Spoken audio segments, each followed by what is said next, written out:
নমস্কার সবাইকে। তো আজকে আমি নিয়ে চলে এসেছি মটর ডালের বড়া দিয়ে লাউ পোস্ত রেসিপিটা ভীষণই সহজ, আবার খেতেও কিন্তু দুর্দান্ত লাগে। আর গরমের জন্য তো খুবই ভালো, পেট ঠান্ডা রাখে। তো চলো রেসিপিটি আমি কীভাবে বানিয়েছি তোমাদের সঙ্গে শেয়ার করি। তো প্রথমেই মটর ডাল আমি ওভারনাইট ভিজিয়ে রেখেছিলাম, তোমরা চাইলে 2-3 ঘন্টা ভিজিয়েও রাখলেও চলবে। তারপর এটাকে আমি ব্লেন্ডারে 2টো কাঁচা লঙ্কা আর সামান্য একটু নুন দিয়ে বেটে নিয়েছি। তারপর ডালটাকে আমি খুব ভালো মতো হাত দিয়ে অনেকক্ষণ ধরে ফেটিয়ে নিয়েছি, যাতে করে বড়াগুলো ফ্লাপি হয়। তো তারপর তেল গরম করে যে ছোট ছোট আকারে বড়াগুলো আমি ভেজে তুলে নিয়েছি। যেহেতু বড়াগুলো তরকারির মধ্যে দেবো, তাই খুব বেশি কড়া করে আমি ভাজিনি, একটু হালকা সোনালি কালার আসলেই বড়াগুলো আমি তুলে নিয়েছি। তো দেখো বড়াগুলো কিন্তু খুব সুন্দর হয়েছে, যেহেতু ডালটা খুব ভালো মতো ফেটানো হয়েছিল, সেই কারণে দেখো বড়াটা ভেতরটা দেখো কতটা ফ্লাপি হয়েছে। এতে কিন্তু তরকারির মধ্যে দিলে ঝোলটা খুব ভালো মতো শোক করবে আর বড়াগুলো একদম নরম হবে। তো দেখেই বুঝতে পারছো। চলো এবার রান্নায় চলে যাই। তো আমার ভিডিওটা প্রথমটাই স্কিপ হয়ে গেছে, সরি।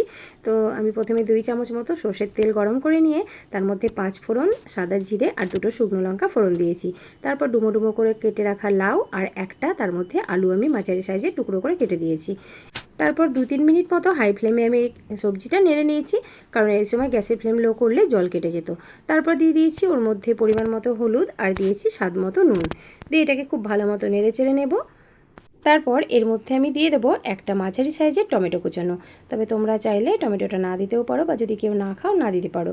আমার টমেটো বেশ ভালো লাগে তরকারির মধ্যে, তাই আমি দিয়েছি। তো টমেটোটা দিয়ে এবার খুব ভালো মতো আবারও নেড়ে চেড়ে নিয়েছি, একটুখানি খুব ভালো মতো মিশিয়ে নিচ্ছি যাতে করে টমেটোগুলো নরম হয়ে যায়। তো দেখো বড়াগুলো কিন্তু আমি সবটা দেবো না, অনেকগুলো হয়েছে, ঠিক এতটাই দেবো, অতিরিক্ত দিলেও কিন্তু ভালো লাগে না। এবারে দিয়ে দিলাম এর মধ্যে 4-5টা চেরা কাঁচা লঙ্কা, দিয়ে এটাকে আমি ঢাকা দিয়ে 4-5 মিনিট মতন একদম লো ফ্লেমে রান্না করে নিয়েছি। তো দেখো ফিরে এলাম 4-5 মিনিট পর। হ্যাঁ, এর মধ্যে আমি একটুখানি লঙ্কা গুঁড়ো দিয়েছি, এটা বলতে ভুলে গেছি, দেখানো হয়নি। তো দেখো এর মধ্যে কিন্তু সবজিগুলো খুব ভালো মতো সেদ্ধ হয়ে গেছে। তো এবারে এর মধ্যে আমি দিয়ে দেবো বেটে রাখা পোস্ত। তো আমি 3 চামচ পোস্ত এখানে বেটে রেখেছিলাম 2টো শুকনো লঙ্কা দিয়ে, সেটাকে দিয়ে দিলাম। দিয়ে এটা নেড়ে চেড়ে নেবো কাঁচা, আর একটুখানি বাটিটা ধুয়েও জল দিয়ে দিয়েছি, যেটা আমি সবসময় করে থাকি। তো ভালো মতো নেড়ে নিয়ে এর মধ্যে আমি কিন্তু দিয়ে দেবো পরিমাণ মতো জল। হ্যাঁ, এর মধ্যে কিন্তু একটু জলটা বেশি লাগবে, তার কারণ যেহেতু বড়াগুলোতে জল অনেকটাই টানবে, তার জন্য জলটা পরিমাণ মতো দিতে হবে, মানে একটু বেশিই দিতে হবে আর কি। তো দেখো জলটা দিয়ে দিয়েছি। তো সব কিছু খুব ভালো মতো মিশিয়ে নিয়ে এবারে ফুটে ওঠার অপেক্ষা, ঝোলটা ফুটে উঠলে বড়াগুলো দিয়ে দেবো। তো দেখো ঝোলটা কিন্তু ফুটে উঠেছে, এবারে আমি এর মধ্যে দিয়ে দিচ্ছি ভেজে রাখা বড়াগুলো। তো এই যে ভেজে রাখা বড়াগুলো এবারে আমি ঝোলের মধ্যে দিয়ে দিলাম। এটা দিয়ে কিন্তু খুব বেশিক্ষণ রান্না করতে লাগবে না, কারণ সবজি তো আগেই সেদ্ধ হয়ে গেছে। তো বড়াগুলো দিয়ে 2-3 মিনিট মতন হাই ফ্লেমে ফুটিয়ে নিলেই কিন্তু রান্নাটা হয়ে যাবে। তো দেখো আমার রান্নাটা মোটামুটি হয়ে এসছে।